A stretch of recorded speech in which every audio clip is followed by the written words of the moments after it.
All right, everybody, welcome back to the Steel City Blitz Steelers podcast presented by DEK Roofing Incorporated of South Florida. As you all know by now, the Pittsburgh Steelers 2020 season is kaput. It is over. It is done. And as is the title for tomorrow's, tonight's podcast when it's released from the site, over in a snap. And in many ways, it really was. And I don't know.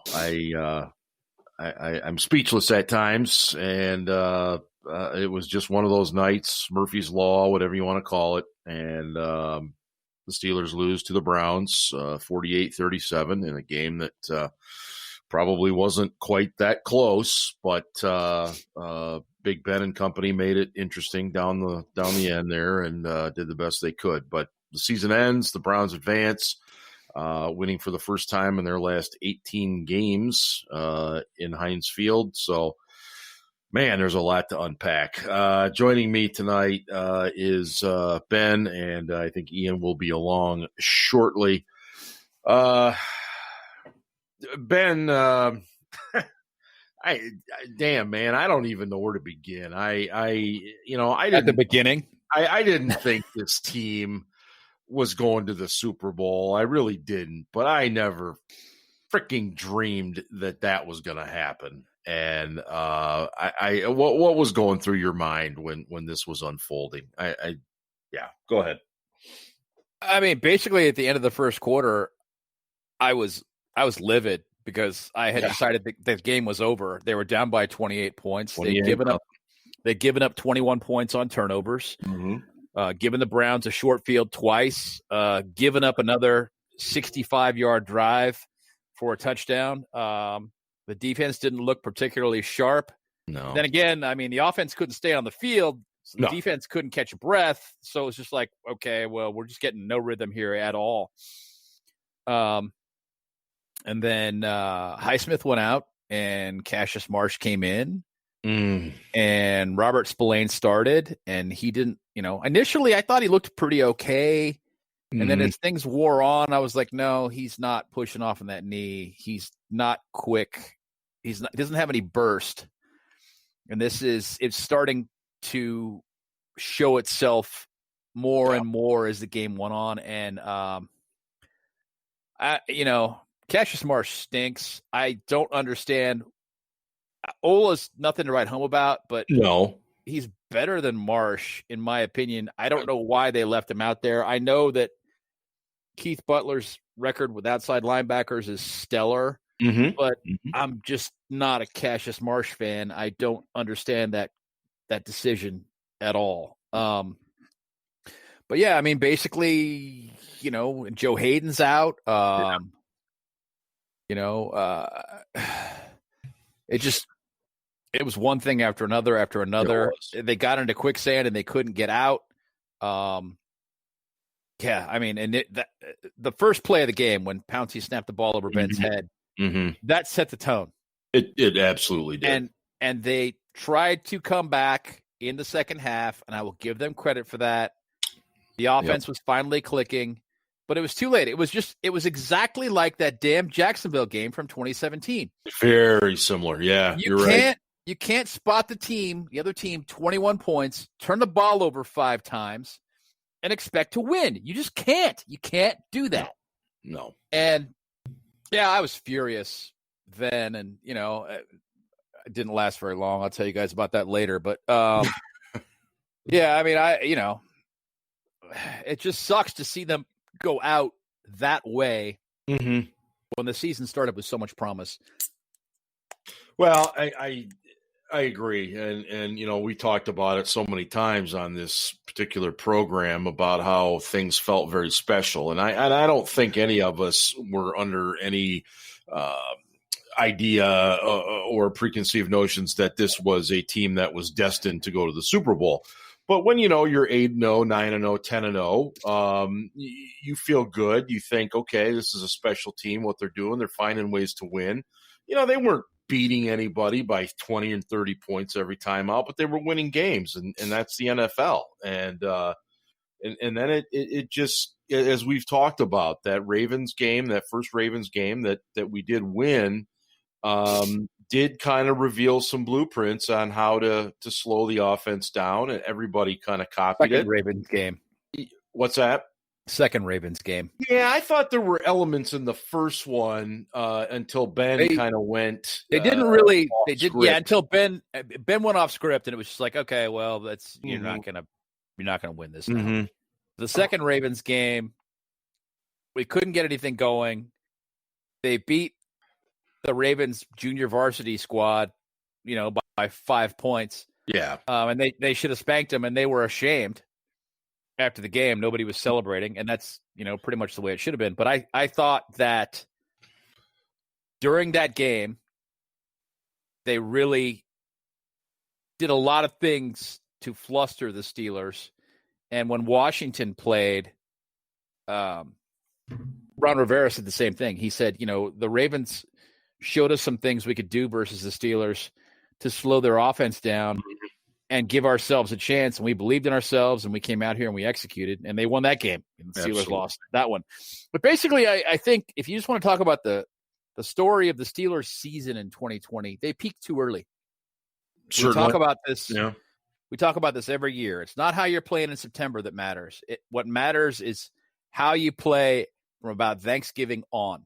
Mm-hmm. Obviously, you want to put yourself in a position to have a playoff seed, but all those games in September and October, they just don't have as much importance as the games late in the season. And late in the season, the Steelers were not playing well. They were not. And they just peaked too early.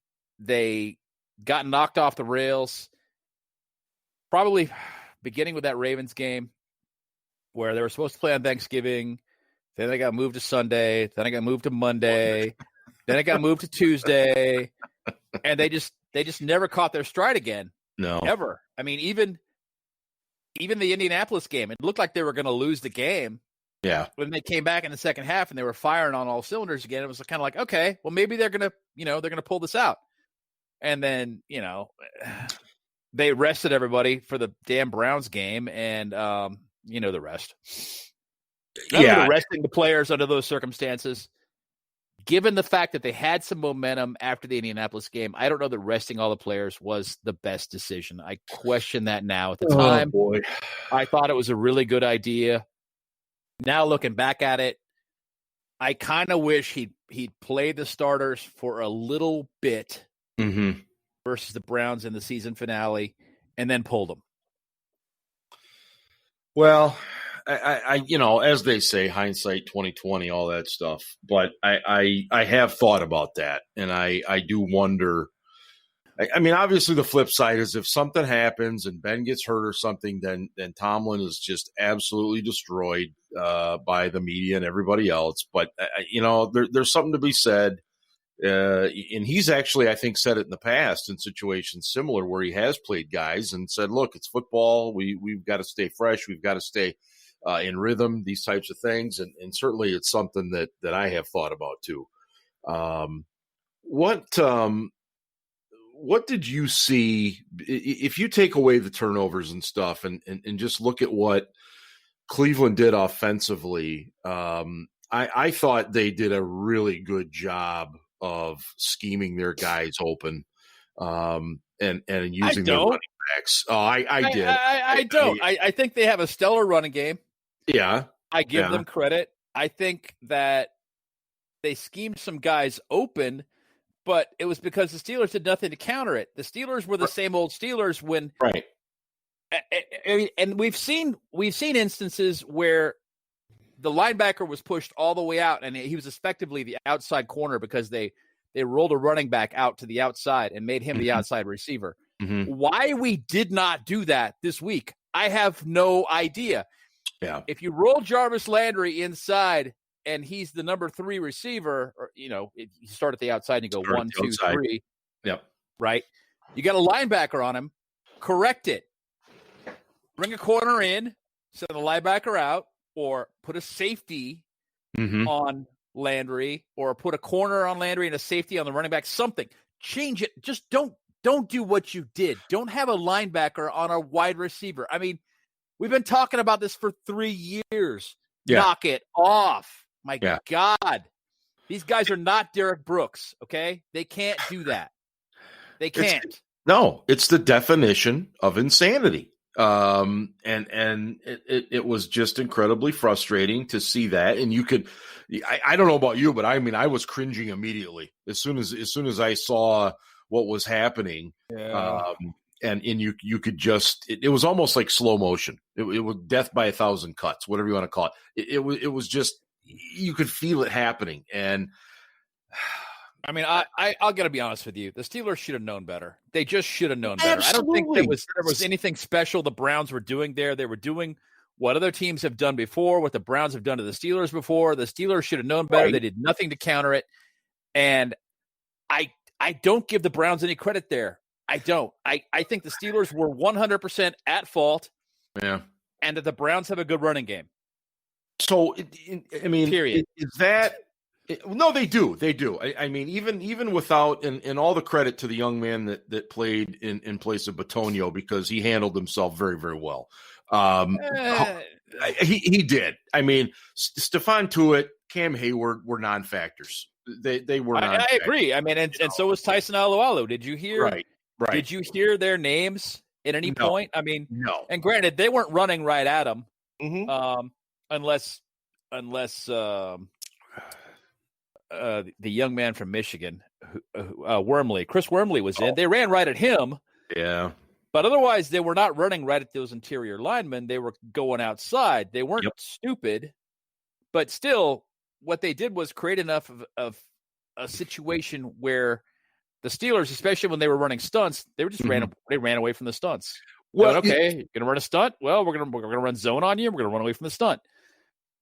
Why were we doing so many things up front? I didn't understand that. I didn't understand that either. The gap security was awful. They were not staying in their lanes. I don't know what the deal was, and all he did was just go, okay, well, here's a gap. Yeah.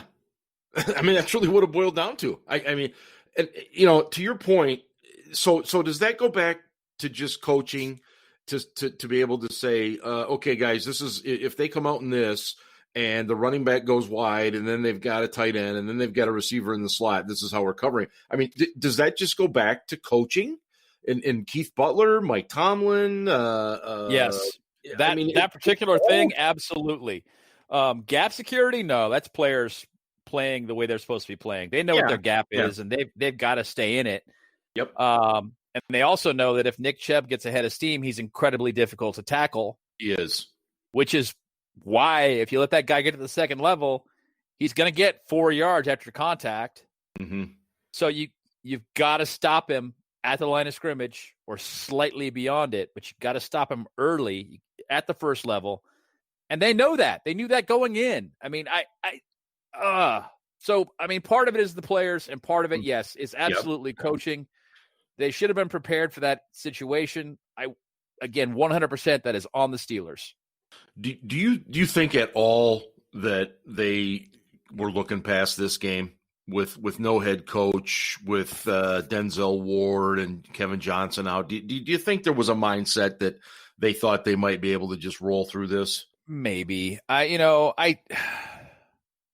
If you come out for a playoff game with the mindset that you can just show up and win, I mean, you're not a professional. And I don't think guys that have been doing this for a long time, like Roethlisberger and Cam Hayward, are going to let their teammates believe that. But they sure did come out listless. They didn't have much intensity to begin the game. And the worst things got, it seemed like the worse their intensity was. Mm-hmm. And, Cam and TJ Watt both said the defense failed simply because of lack of execution. I agree. Mm-hmm. But yes, there were those instances like we talked about where there were schematic errors that they should have been prepared for. I was really surprised that Vince didn't correct it, because he's done that before where he's pointed at a corner and said, come in here, and he's run outside. I was really shocked that he didn't make those corrections himself But, I don't know what the priorities were, and granted, they're not going to pull their linebackers when the Browns come out in heavy. And that's what they were doing. They were coming out in heavy, and then they were splitting out the wide receiver. They were splitting out the running back, rather, and going empty set. It was just like, okay, well, now what do we do? Well, you pull your linebacker and you put him outside, and you bring a corner inside against Landry. Yeah, I mean, it's not rocket science. I don't think it is. I mean, you've got to be prepared, especially since they saw some of that the week before. They saw Cleveland go heavy, spread it out. I mean, it's as if Butler just said, we're just going to do what we do. We'll be fine. And I don't know. Offensively, I mean, obviously there's not much you can do when the ball snapped over your head. And I don't know what was going through Ben's mind and James Conner. I think they got pressed up against their own end zone. They were worried about getting a safety, didn't kind of looked at each other and were like, what do we do? And they didn't do the right thing. Sometimes in those situations, you're coached to just kick the damn thing out of the end zone, take the safety, kick it away, and live to fight another day. It is what it is. But then they get a little bit of momentum off of the kick, and then Ben kind of panics, throws the pick that sails over the head of was it Snell? I believe it was Benny Snell. Yeah, Benny Snell, and that was just dumb. I mean, Snell ran the route a little bit shallow based upon what I could see. But Ben threw the ball high, and it was just they just weren't in sync. No. I don't know, man. It was really frustrating to watch. Well, let's get to a question that I know a lot of people have. What was the reason, in your opinion, that Kevin Dotson did not see one snap on Sunday? They went with Filer, who had been out for 3 straight weeks, I think. Yeah. What 3.5. Talk us through that decision making. I mean, basically, they saw experience over youth, and I disagree with the decision. As I've been public about, but that doesn't mean it was the wrong decision. I don't think Filer was the problem. And I was all over that before the game. I was like, this is really fucking dumb. Should not be doing this. It could be the difference between winning the game and losing the game. Sure. If we can't run the ball, it's all going to be because of Matt Filer. Well, we couldn't run the ball, but it wasn't about Filer. Filer did okay, I thought, watching him on film. He wasn't good, but he did okay. Pouncey had an awful game. Yeah. From the very first snap. From the very first snap, and it wasn't just the way he was snapping the ball. He wasn't blocking well. No. He was getting driven off the line. When I heard after the game that he was considering retiring, I was like, yeah, dude. I mean, honestly, maybe you should. Yeah. He had a terrible game. DeCastro looked pretty okay. Chukwuekorafo can't run block. No, he can't. But again, getting back to the Matt Filer thing, they saw experience over youth, and they went with experience. They obviously, they wanted the guys that have been around and been there, done that, to be in the game, and that was the tone they set. And they started those guys even though they hadn't been there for a while.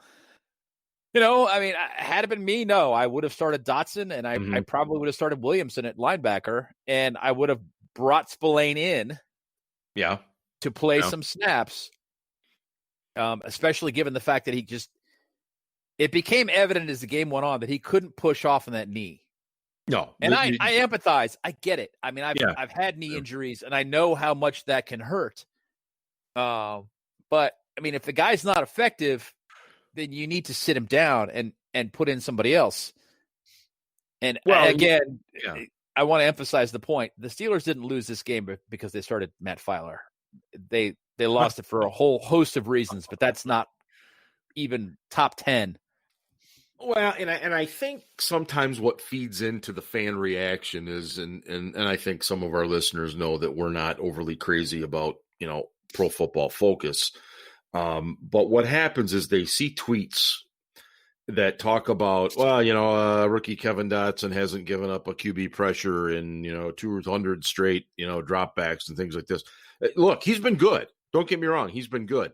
But I think that just fuels the fire in those situations and gets fans all fired up to make this into a bigger thing.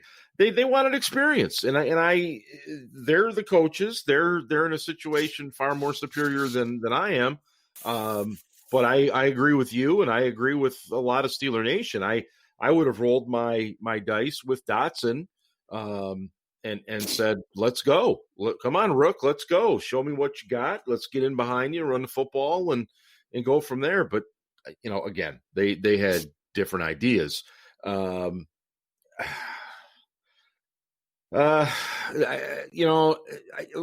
you said, I was pleased and I was proud of this team that they did battle back. 28-0, 35-7. They could have easily just said to hell with it. Let's get the golf clubs out and head to the beach, whatever. And they did. They fought back, and a unique situation, or maybe not unique, but a situation arose where the Steelers had the ball, 4th and short, and Tomlin chose to punt the ball. And I was really torn. I understood the logic of it. I think, what was the score at the time? Were we down 12? We're down by 12. 12. And he chose to punt the ball. His team had gotten 3 straight 3-and-outs. His defense did. So I get it. And the Browns promptly marched right down the field and essentially put the game away with another score. So yeah, it's real easy to second guess. But I get where Mike Tomlin was going. What were you thinking at the time? Good move, bad move. What were you thinking? I was apoplectic first that they went out there with the punt unit on 4th and 1 and took a delay of game. Yeah. It's like, if you're just going to do that anyway, just leave the offense on the field. The offense. Maybe you can draw them off. Yeah. Maybe you'll get lucky. If that's all you're going to do is take delay of game, just take the delay of game with the offense and give yourself 5 yards and then punt. And then him kicking it into the end zone. That was the thing where I was absolutely fuming. I was like, you have got to be kidding me. One thing you can't do there. Yep. And it was a nice punt, but it was just too long. And he's been so good. Of all the things in his career. I didn't think the punt was bad at all. They just didn't get downfield to down it in time. I thought there was enough height on it. It took a bad bounce when it landed. There was some bad luck involved in that. But you got to have guys down there as quickly as possible. They needed more guys on the outside gunning down the field, and fewer guys in protection, and take a chance that it might get blocked, but they needed that kind of an advantage rather than the way they played it. And we saw the result. But I mean, I would have gone for it. I mean, I would have. It's 4th and 1. I get it. Tomlin says, well, the offense isn't playing well. I'm not gonna do this here. I'm going to go ahead and punt it here and try and regroup. And then the Browns come out and score a touchdown. Yeah. It's like, man, you've got some momentum, not a lot, but you got some. You just stopped the Browns on a 3-and-out. Okay. Yep. You just had a moment ago. Now you're looking at 4th and 1. You need your team to rise to the occasion. Let's get out there. I formation. I don't know. Send Derek Watt one way and send the running back the other. I don't know, but I would have gone for it. Right. I just to say that Steelers Nation is slightly perturbed with one Mr. Randy Fiechner would probably not go far enough. Give me an example or 12 of just how bad he is. And I mean, there were a couple of instances in that game, as there have been throughout the season, where I don't even have the adjective. I just didn't understand what I was seeing. What you go, Derek. I mean, Derek Watt doesn't touch the ball all damn season, and you give it to him on a 3rd and short, and first down, beautiful, love it. Derek powers through the line, good job. It was pretty clear that the Browns weren't expecting that shit. I got to be frank. No, and then you face a similar situation, and you're pretty much in the same formation, and you give it to Watt. And I'll say this. Execution is a huge part of things, and Exhibit A on that play was Marquise Pouncey. Marquise Pouncey was shoved all the way to Philadelphia on that play. Yeah, it was bad. He was horrible. And Watt Ogunjobi shoved him back 3 yards. He didn't have a chance. However, you have to wonder, why would you go right back to that well right after that? You've just done it. They're probably expecting it. To me, that's just one of the examples, his complete lack of creativity.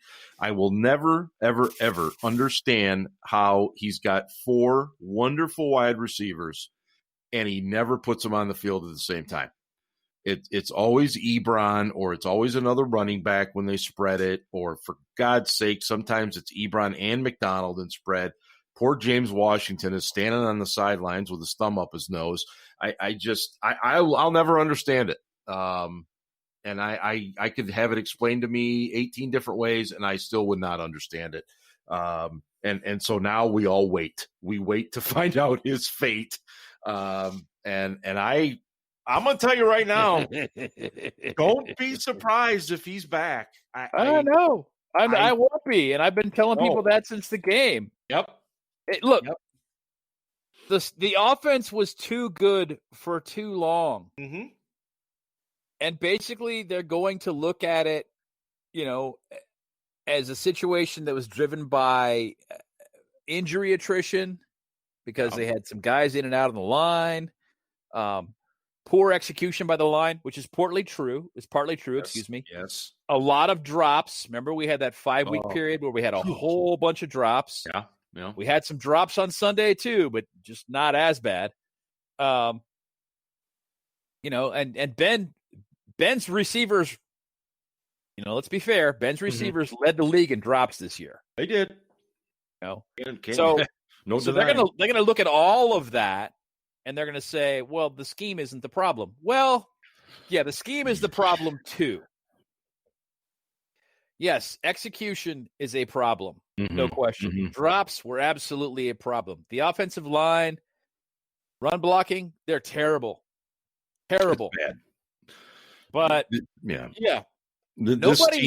nobody, there's nothing the Steelers do that scares anyone. Yeah, I think that's a great point. This team doesn't have that identity where they do that one thing that's really scary. Mm-hmm. That defensive coordinators have got a plan to try and take away, and that they're really worried they won't be able to do. Mm-hmm. They just don't have it. I think it's a great point. And until that comes around, you're not going to have a real dynamic offense, and they're going to struggle in games like this. Mm-hmm.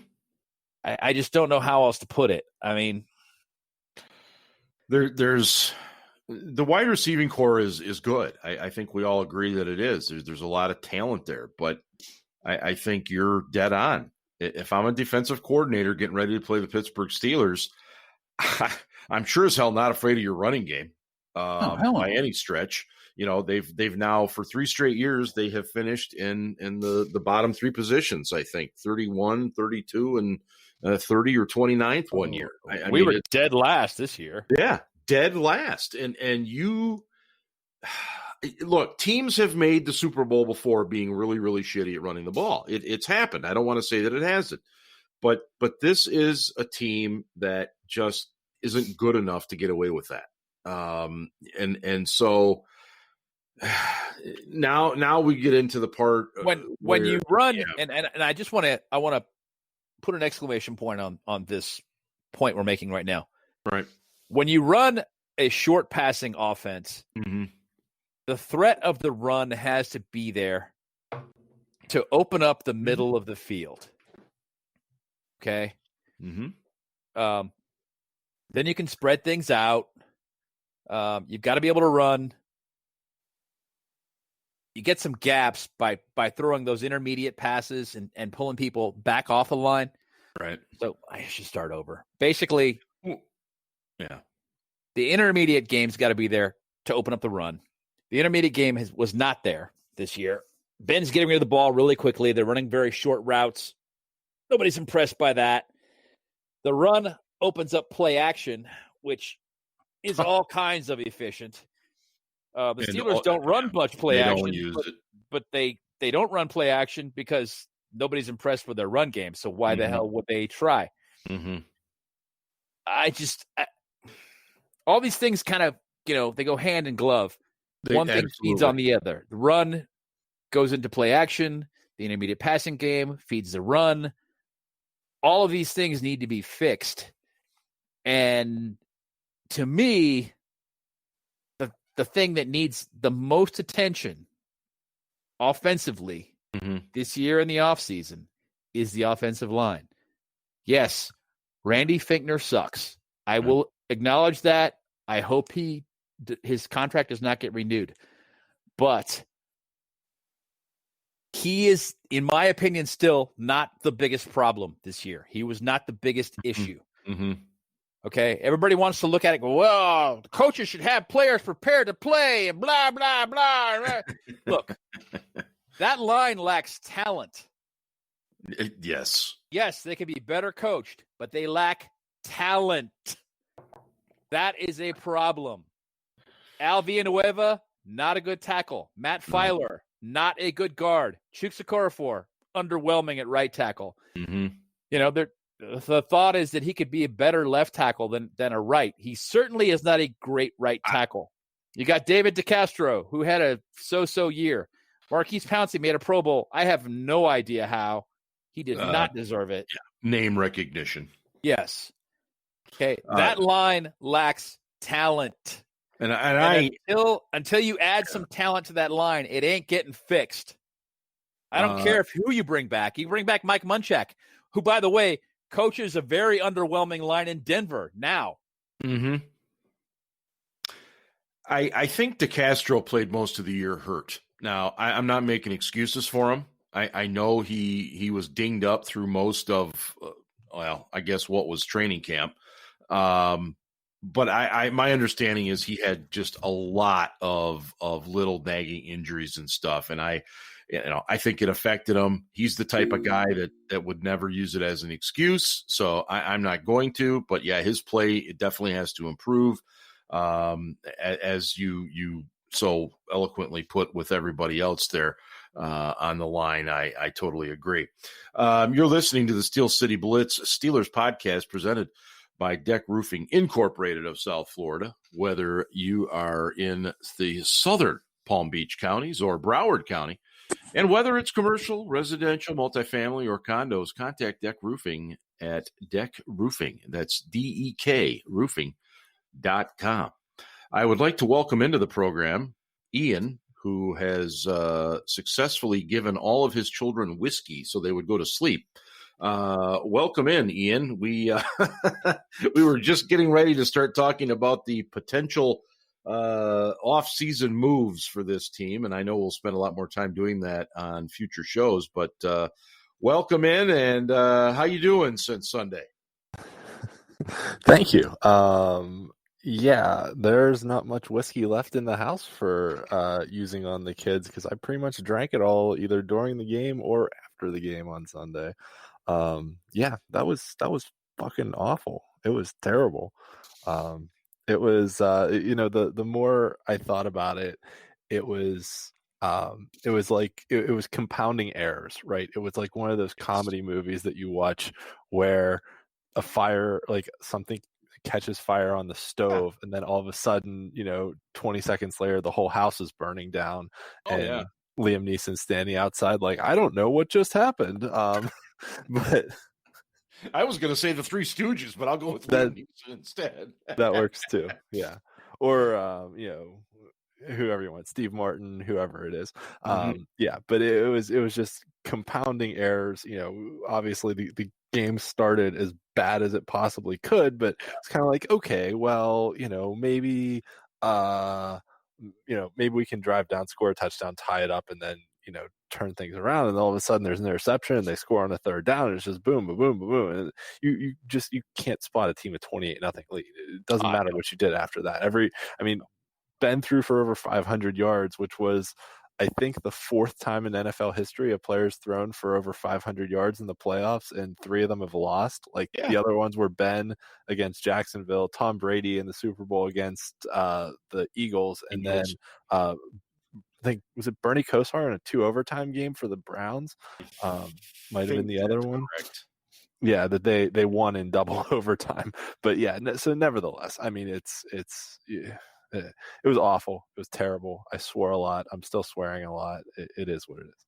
What, Ian, what did you think of Tomlin's game management in terms of his use of the 2-point conversion? I personally, I thought he did it backwards. I thought he should have kicked it the first time, gone for 2 the second time, and he kind of did the opposite.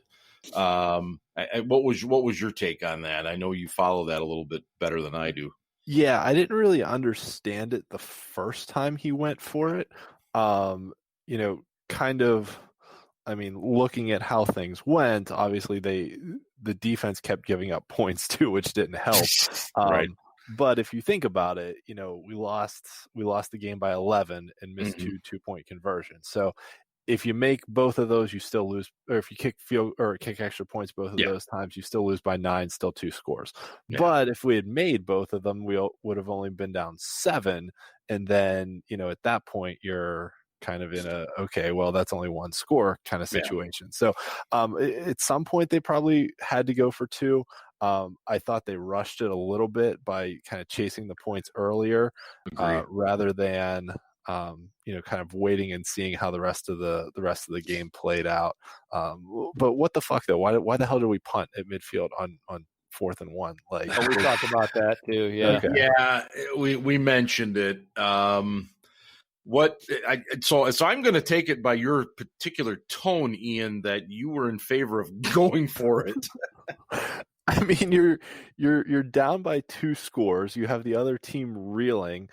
If you convert and punch it in for a touchdown, it's 35-30, and then all of a sudden you're in the Browns' heads because you've rattled off, whatever it is, 20 some straight points, and you make them have to go out and execute when they hadn't their last couple drives. Instead, we punted, and in 2 plays they were out at midfield anyway. So it was. It was just compounding errors over and over and over again that just made things worse. It's like, trying to fix a drip in your sink, and then all of a sudden you're standing in your basement knee deep in sewage, and you're like, I don't know how all the pipes burst in the house. That's a good analogy. Pretty much what it was. Mike Tomlin spoke today, guys, in what is his annual final presser of the year. Typically we don't hear again. Right. Typically, we don't hear from him again until the combine, and the likelihood of that in the COVID era is slim. So it might be a while before we hear from him again. He said nothing, which we expected. He claims there's going to be change. He talked about the definition of insanity and said he'd be foolish not to change. We should clarify, because since we're criticizing Tomlin for saying nothing. Yeah. He did point out that the facility was closed Monday and Tuesday. Yes, Eric, because of COVID. Yeah, positive. Yep, because of COVID, and that's a valid point. But I wish he would have said a little bit more. He's never been one, And I mean, Cowher wasn't either, but he's never been one to come right out and say, okay, these are the guys we're cutting. These are the guys. I mean, you got to have some gamesmanship here too, because you got time to make those decisions. However, I think we needed to hear more specifics, and he just wasn't willing to get into those. And I will believe the change that he discussed when we see it. I don't know what that change is going to look like, because I think all three of us, I don't think any of us would be surprised if Randy Fichtner's back and if Keith Butler's back. I don't think we would. We've seen this movie before. And so therefore, I don't know what the changes are going to be. You know, well, we'll get a new running backs coach. We'll get a new wide receivers coach. You know, getting a new running backs coach and a new offensive line coach would not be bad changes. No, they wouldn't. And granted, I don't know what Eddie Faulkner had to work with. I think James, not a lot, but it just doesn't seem like he's adding a whole heck of a lot to what those guys do either. And I do want to say, because it may have been his last game in the black and gold, I thought James Conner competed his ass off. I agree.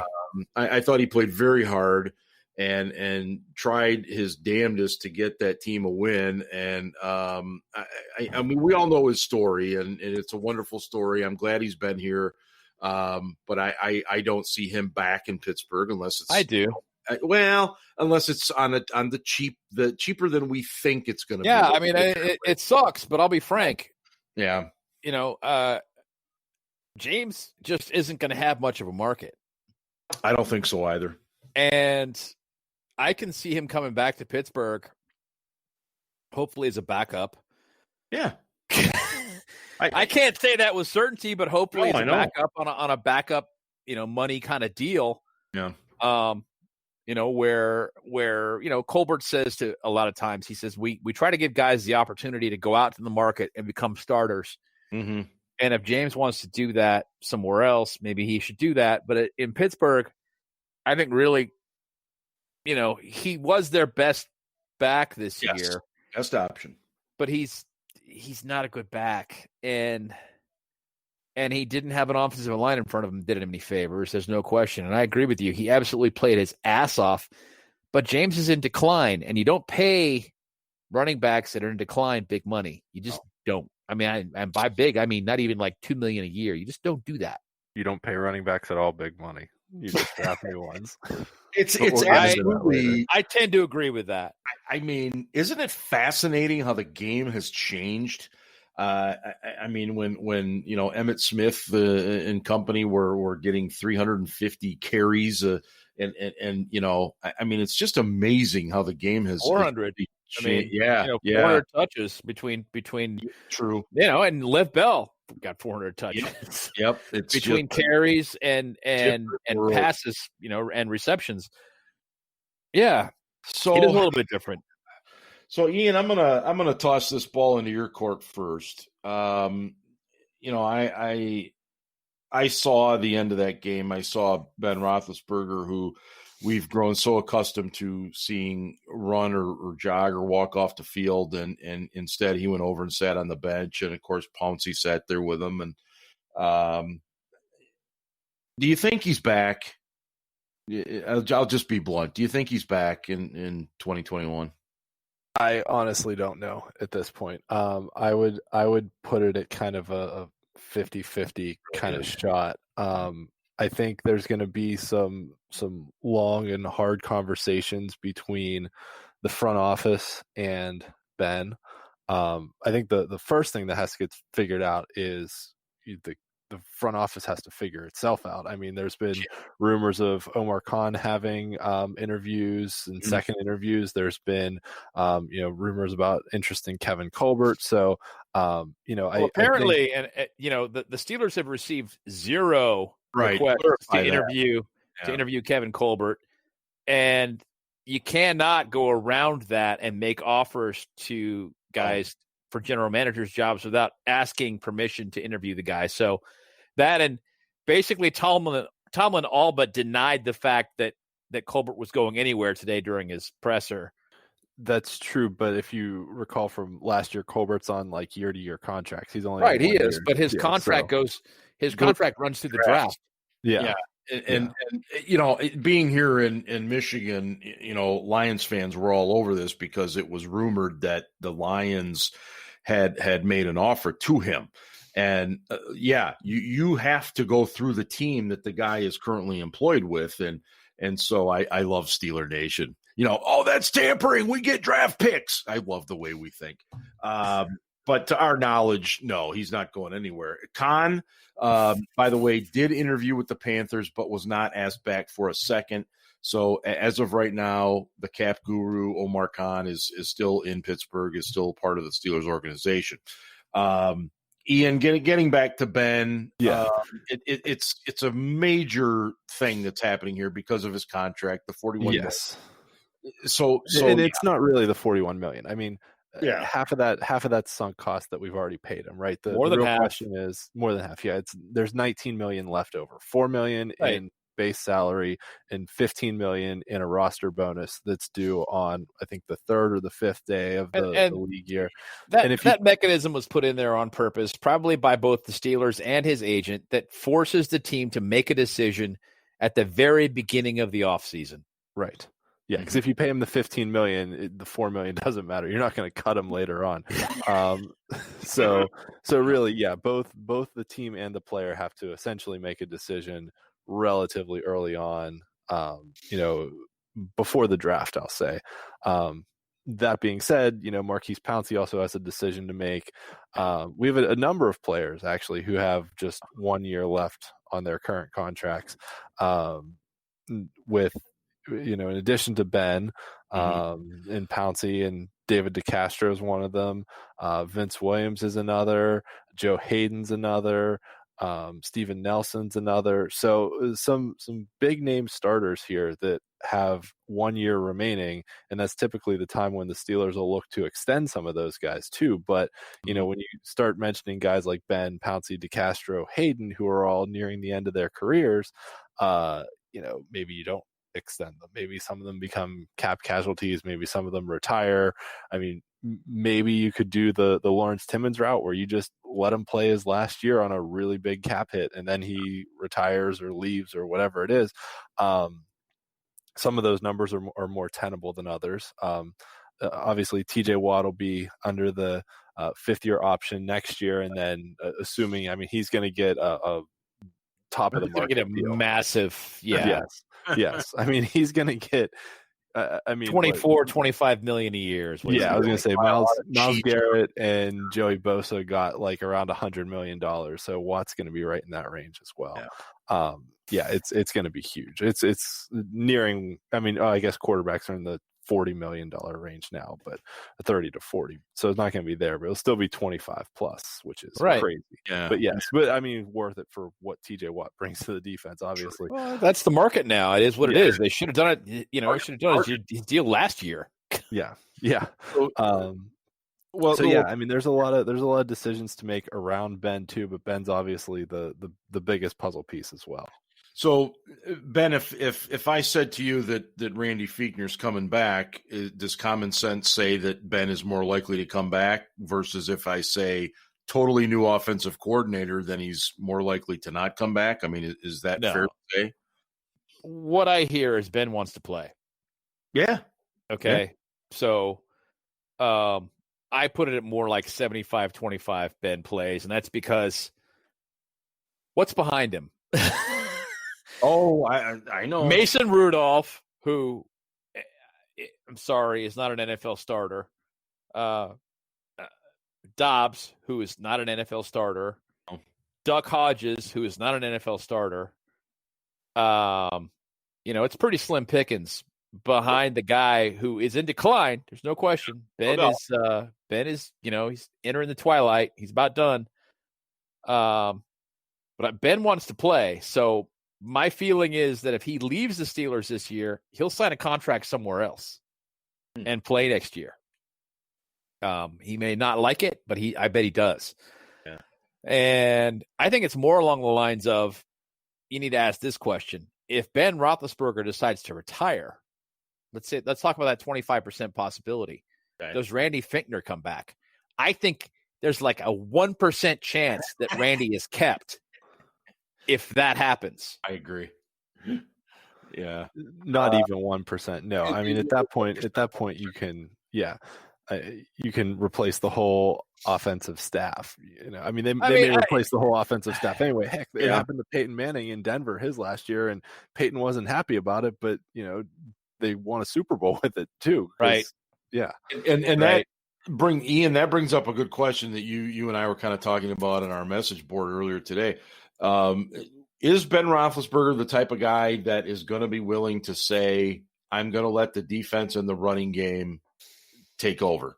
Granted, I know we don't have a running game right now, but assuming that it gets better, is he the type of guy that's going to be able to just do what Peyton Manning did, put his pride away and say, all right, I'm going to hand the ball off way more than I'm going to have to throw it? I mean, will he do that? Well, if you recall, there were some instances of Peyton Manning getting in verbal arguments on the sideline about how much he had to hand off the ball. Yep. So, I mean, a lot of the time, I think Ben's grown accustomed to, getting multiple play calls in his helmet and letting him have the option of running the ball or throwing the ball in a lot of situations. So will he do it? Yeah. I mean, I think Ben is willing to hand off the ball. But I think for starters, whether it's running backs coach, offensive line coach, I don't know who the running game coordinator is right now. When Mike Munchak was here as the offensive line coach, he was the run game coordinator and did a great job at, the film breakdown and figuring out how to exploit the holes in the other team's defense. But whatever it is, that's what really needs to be fixed. So I don't know whether it's, I mean, if we're talking about changes on offense, you start talking about the offensive line coach, the running backs coach, whoever the run game coordinator is, figure it the hell out. And on top of that, draft some new young offensive linemen. Yeah. I mean, if it was me, I'd fire the whole fucking offensive staff. Like, I don't, fire them all and just bring in new guys with a consistent philosophy across the board, because it seems like we have differing philosophy, not only differing philosophies, but we're not using our players in a way that maximizes their talent either. We're trying to fit players into molds that don't work with their skill sets. Why are we throwing swing passes and screen passes to Benny Snell? You want to throw that shit? throw it to Anthony McFarland or James Conner, who's actually decent in the like. Conner's not fast, but he can make moves to get around guys. He can make one guy miss. Yes, typically. That is Conner. Conner is one guy miss, cut and run. Which is more than Benny Snell can do in the open field. Right. So. Exactly. Yes. So it's, you gotta, I mean, you look at the teams that are successful. The Chiefs have arguably the best tight end in the league, the best quarterback in the league, and Tyreek Hill, who's a burner. Okay, we'll put them aside. But a lot of the other teams that are successful offensively, it's because they structure their offense to play to the strengths of the players that they have. Like, that's what the Patriots did for years. They didn't have, aside from the Randy Moss year, they never had a dominant receiver, but they just had guys that could go out and execute, and they called plays that played to their strengths.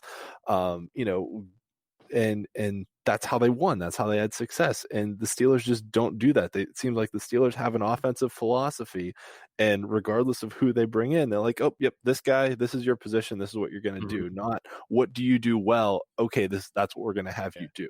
That was one of the things that Munch did well with his offensive line when he was in Pittsburgh, was he coached those guys toward their strengths and didn't ask them to do things that they weren't good at, except on rare occasions. Yeah. Sometimes you gotta work outside your comfort zone. Everybody does. Yes, we all do. But the rule was, I am going to scheme toward what my guys do well. I'm going to take into account what my guys do well when I'm looking at the defense and I'm deciding what run plays I'm going to suggest here. And it worked. It was simple, but it worked. Ben, do you think that Kevin Colbert or Art Rooney too are in a position where they can go to Mike Tomlin and say, Mike, I need you to hire a completely new offensive staff. Are they in that position to do that? I mean, I know to do whatever the fuck he wants. Yeah, I know that, but what I mean is and Art and Kevin both have an excellent relationship with Mike Tomlin. Yes, they do. So yes, I do think they are in that position, both of them, to be able to talk to Mike very frankly and just say, "Hey, we need to change this." Yeah, and from my perspective, your coaching staff is holding this process back. What do you think, Mike? Tell me about that, especially Art, because Art can basically say, I need you to justify this to me because you want me to give this guy a new contract. And I want you to have the coaching staff that you want. Yeah. I want you to have final say over your staff, but I don't know if I want this guy back. Tell me about why I should bring him back.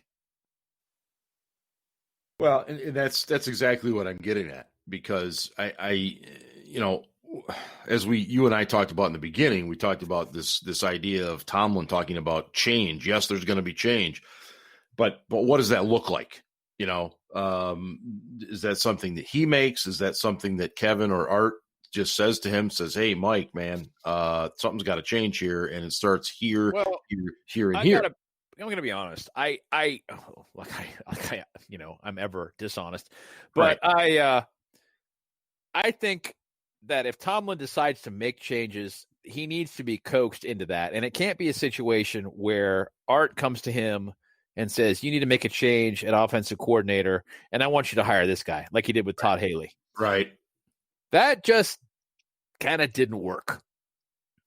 Ben never liked him. They never got along. The offense was super talented, and it worked because it was super talented, but it was dysfunctional because nobody really got along all that great with Haley. So Haley eventually had to go, and Ben was much happier for it when he was gone. Now we've got an offense that's underachieving, in my mind. And an offensive coordinator who lacks creativity, which Haley did not lack. He just got too cute. He got too cute sometimes. Absolutely. Yeah. So you got the opposite problem now, where you get a guy who's not getting cute at all. He's running 1990s football when he shouldn't be, because, it's 2020. Or he's running the same air raid concepts over and over and over again. Yes. I mean, air raid, and they know it's coming. They know before the snap what's coming. It's shit Texas like that. 2011, where unless Ben's changing the play at the line and going, "Oh, you guys think we're running a slant? Okay, we're going to run a fade." It's things like that work. Yeah. Where Ben's working off script, that's working great. Randy's offense ain't working. No. On top of that, you got issues with talent, so you need really good coaches in there, especially at running back and along the offensive line. I think you have plenty of talent at wide receiver and tight end. So it's not like you need change there, in my mind, because those guys they're performing okay. Although Vance McDonald, I wonder if he's going to be back. He's not. No, I doubt it. Yeah. I doubt it too, but and if he is, he's coming back at a significant discount over what he played for this year. But you've got talent at those positions, and it's moving along in the right directions, except for the little, the slide we had in the middle of the season where the wide receivers are dropping balls. But by and large, they're okay there. Where you need better coaching is, in particular, in the areas where you lack talent and where better coaching can make a bigger difference. And that is at offensive line and running back right now. Obviously the scheme needs improvement. And I don't pretend to have all the answers there. I don't have anyone in mind. I'm not a Brian Schottenheimer fan. He just got fired. Right. A lot of people are saying, Schottenheimer would be, and Schottenheimer, let's be frank, he would be better than Randy. Yeah. He would be. Yeah, I agree. Ian, I go get whoever coordinates the 49ers running game, because they had injury after injury after injury this year, and literally just plugged in guys off the street. I mean, obviously they had Jerick McKinnon on a big contract. They had Tevin Coleman on a big contract. Raheem Mostert really showed up in the playoffs last year. He's a good player with breakaway speed, but their leading rusher this year was Jeff Wilson. JaMychal Hasty had a carry the ball a bunch. I mean, it seemed like whoever the 49ers plugged into their system was able to have success and work. And a lot of that's the Shanahan running game system that's always produced good running backs. Right. But nevertheless, I mean, if you're retooling and everything else, if you're retooling the entire offense, I mean, you want to look at who has success running the ball. The 49ers can literally plug in anybody at running back. Yeah, and on top of that, Mike Tomlin and Shanahan are friends. Yeah. That was one of the reasons that the 49ers, when they looked at AB, Shanahan called Mike and got the thumbs down from Mike, and so they didn't sign him. Fancy that. Oh. Yeah, never mind. Before we wrap this shit show up, wait, can we talk about another scheme thing that pisses me off? Yeah, sure, go ahead. All right, let's keep going. Let's keep going. This is our catharsis, right? This is our therapy session. Yes. All right, we're moving to the defensive side of the ball here, and I'm going to talk about cornerback matching. And this is we did this earlier too. Go ahead. Did you? Okay. Yeah. No, go ahead. It's obvious. It's obvious. Out of the way. Go ahead. Get it off your chest. All right. Ben, did you explain about how the Steelers match from the outside in? Yes. Yeah. Okay. All right. If you already talked about it, go ahead. Just do your thing, Ian. Okay. Since Ike Taylor left, we've not had a cornerback follow a number one receiver around the field. Right. And we've got guys like Joe Hayden, or to an extent Steven Nelson, who are capable of following guys around the field. And I mean, a lot of teams in the NFL have two quality receivers. So in a sense, it makes sense to just have, one guy play the left side, one guy play the right side. You're playing on the boundary. Hilton comes in and plays the slot. If they bring in another receiver, you put in Cam Sutton, and there you go. But when teams have finally figured out that you're matching from the outside in, and, even if they put a tight end or a running back or a fullback out there, at the far wide spot, they're still going to get Hayden or Nelson. And, the second receiver ends getting the slot corner, and the third receiver in is getting a linebacker. That's where you get mismatches. The Chiefs actually did that to us a couple years ago. That game, they barnstormed us in Pittsburgh.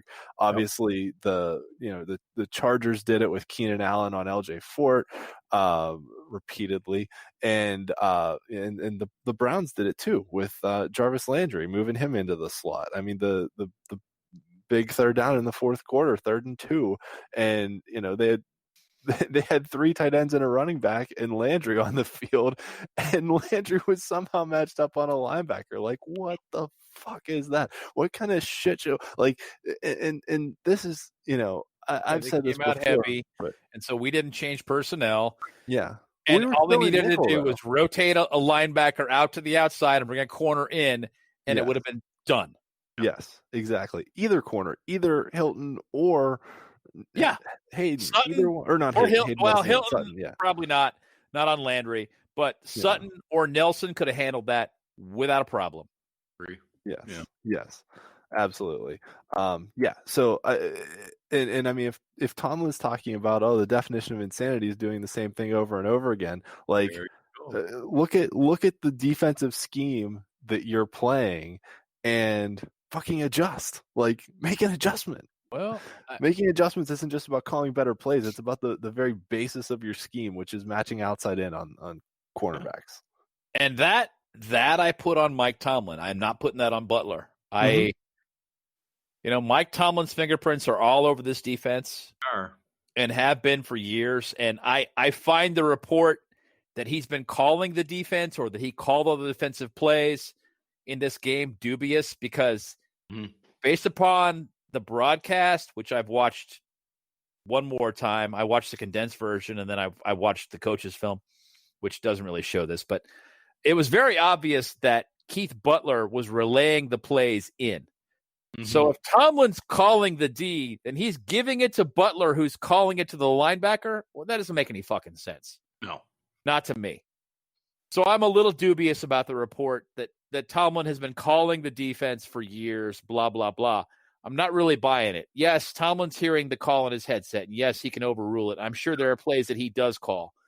There are things that he wants run.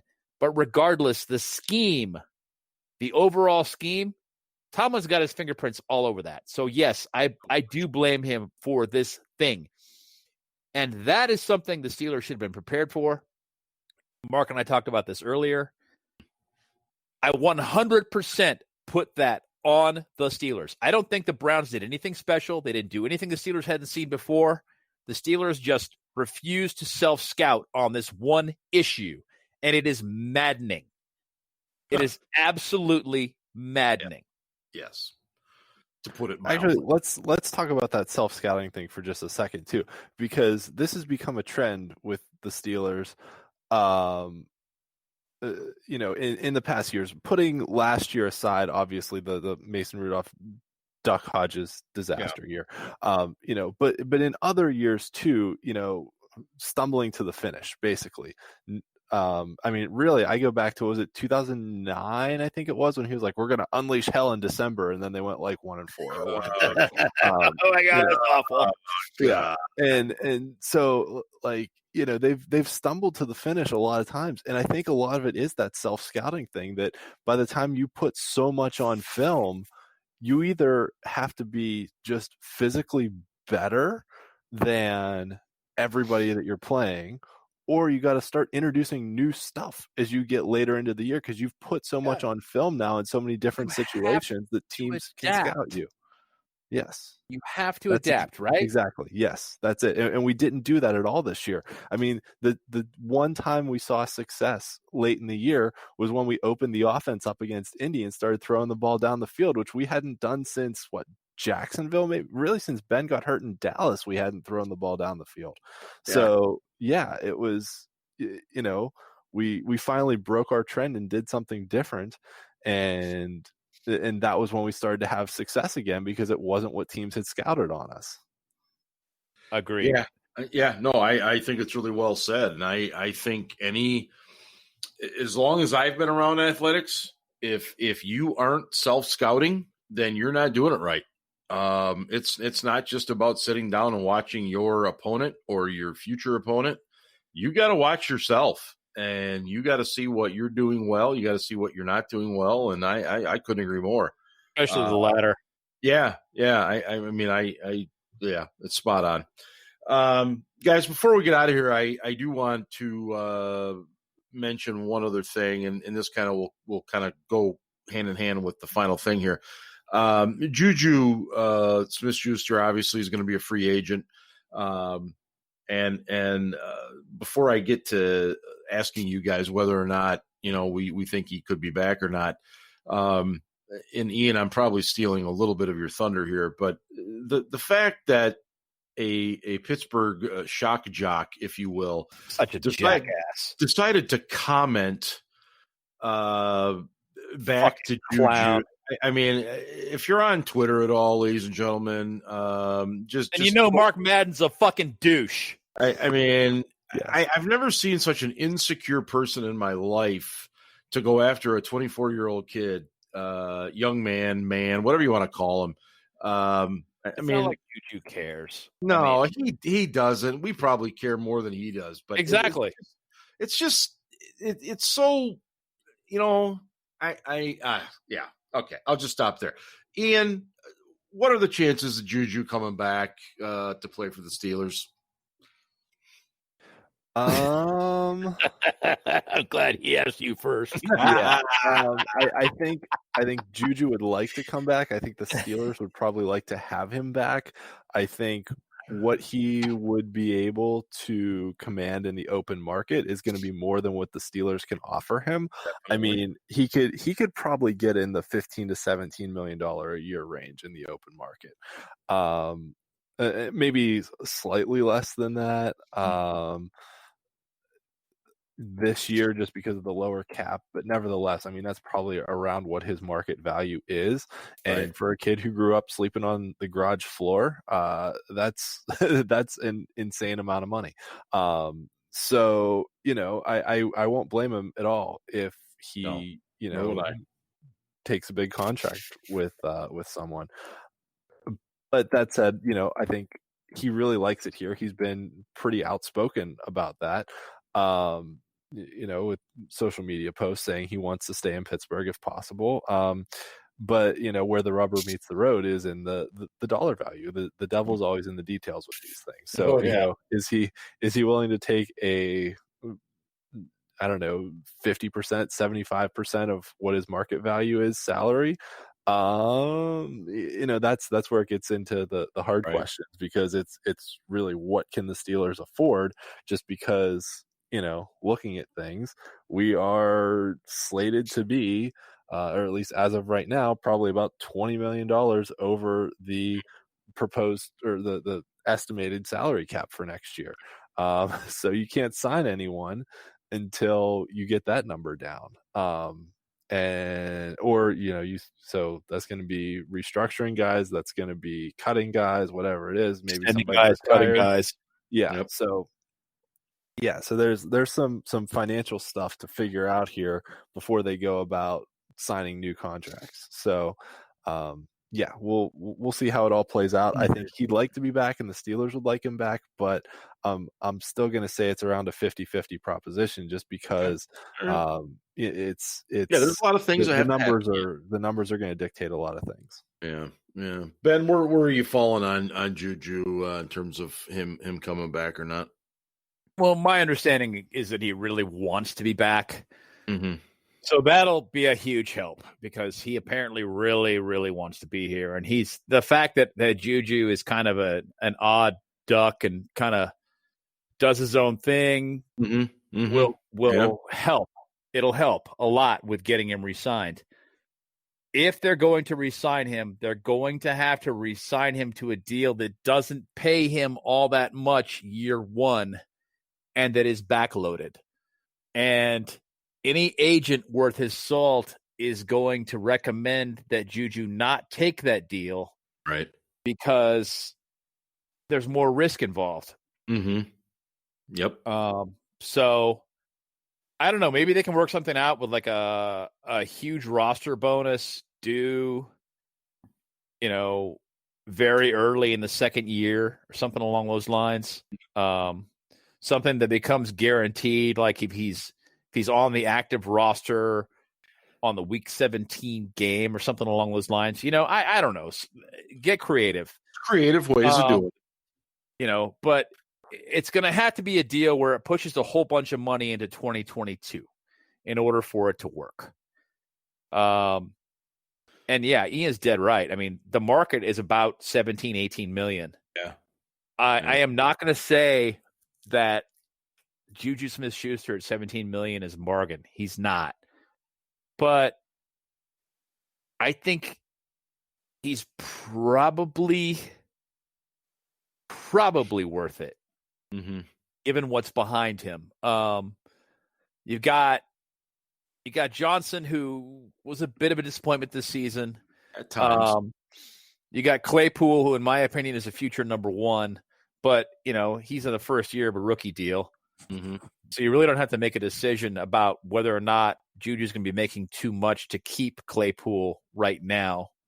Johnson is not giving really any direction that indicates that he's going to be a guy who commands a ton of money, although he may.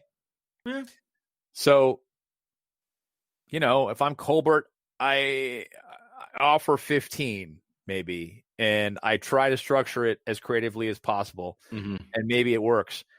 But I don't even know, as Ian pointed out, they can't even do any business. They can't do any business at all. And they have a ton of free agents, their own free agents. They cannot sign until they get under the cap. And they're way the hell over. So, they've got a lot of space in 2022, but it's because they don't have anybody signed right now. So one way they could create some room is by doing a bunch of extensions and lowering cap numbers on a number of guys for 2021. David DeCastro, Ben Roethlisberger, Cam Hayward. You can restructure him. Stephon Tuitt, all these guys. Steven Nelson.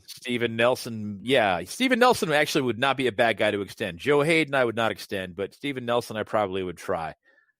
So you try and push some money into the future years, and you do so by extending these guys and then lowering their base salary in 2021 to the minimum veteran salary.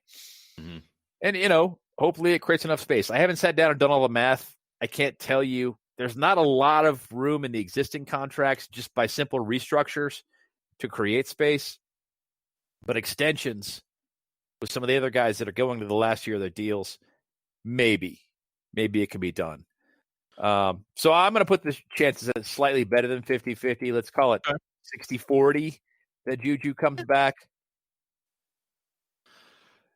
As we wrap things up, I do want to just say this, and it's maybe it's I'm not even sure what you'd call it, but JuJu has gotten a lot of attention in recent weeks for comments and for dancing on logos and a lot of other things, and it's something I've had to adjust to, and I'm sure many others have as well. But this is not the Pittsburgh Steelers of the 1970s. JuJu is not Jack Lambert. He's not John Stallworth. He's not Jack Ham. No, he's not.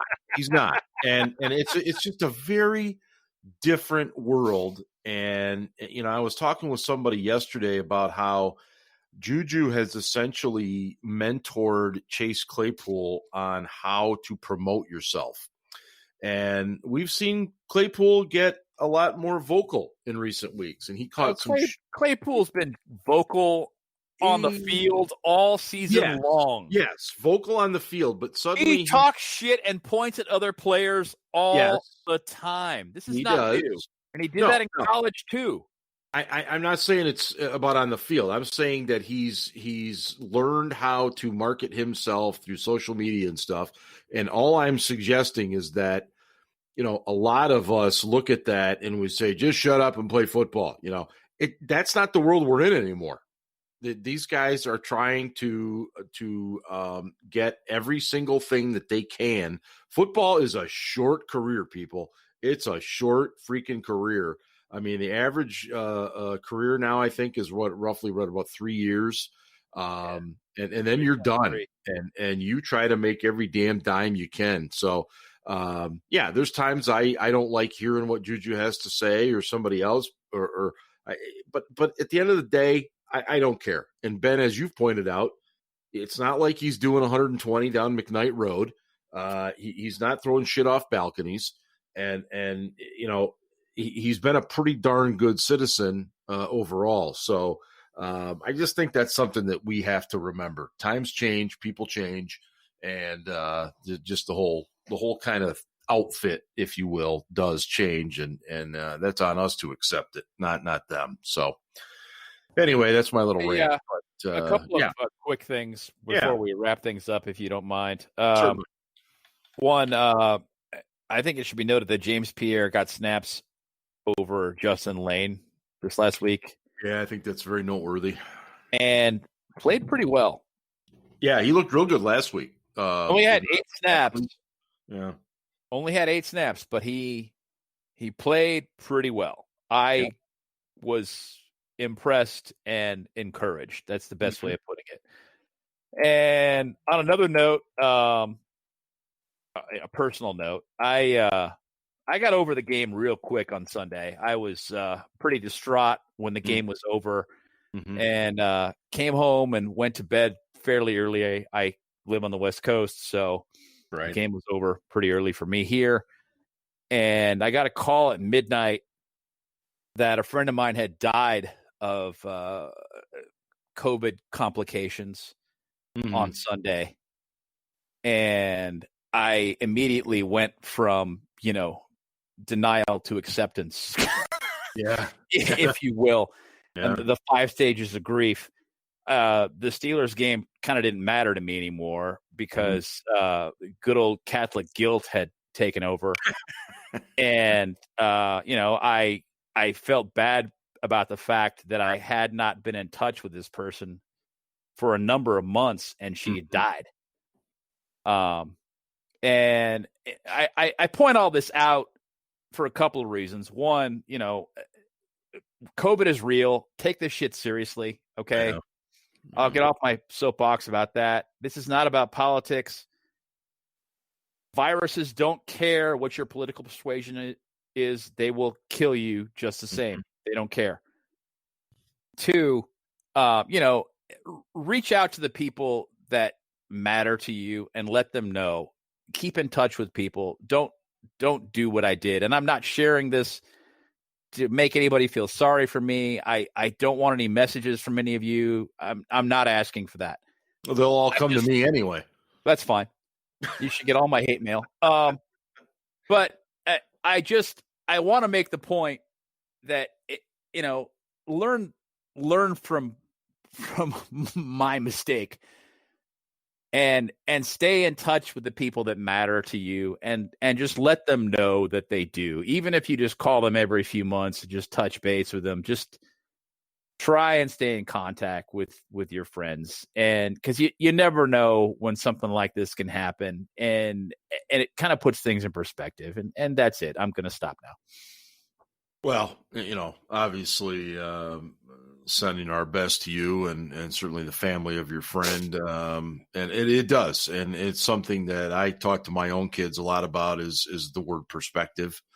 How quickly our perspectives can change based on our environment and the things that happen to us. So yeah, totally get it. And Ian, I'm going to give you the final word here. Yeah, my final word is a general one. I just wanted to say thank you to everyone who has listened, read on the website, our articles, interacted with us throughout the year. Personally, this was kind of a big year for me, expanding my WPIAL coverage, started a YouTube show. Thanks a lot to Bruce Badgley from the Small Player Big Play app, who's a big supporter of us and helped expand our WPIAL coverage and get us a lot more traffic there, but also with our Steelers coverage because they go hand in hand. Thanks to everyone who listened to the show, made comments on Twitter, joked around with us, sent us funny reaction gifts and made comments about the whiskey we're drinking and all that stuff. So, hopefully you all stick with us through the off season. We'll try and keep swearing, even though, because we know the people enjoy that, but it's amazing what a 4-letter word will do every now and then, right? Yeah, absolutely. So, after losses, anyway. Yeah, I certainly appreciate it. Thanks everyone for tuning in and interacting with us, because that's what makes it fun. Absolutely, I echo those sentiments as well. And I'm going to get us out of here because it's well past my bedtime, and my 3 fingers of whiskey went really fast tonight. I got to tell you. So for Ben and for Ian, this is Steel Dad signing off on the Steel City Blitz Steelers podcast, presented by DEK Roofing Incorporated of South Florida. And hey, as always, go Steelers. Ravens fucking suck.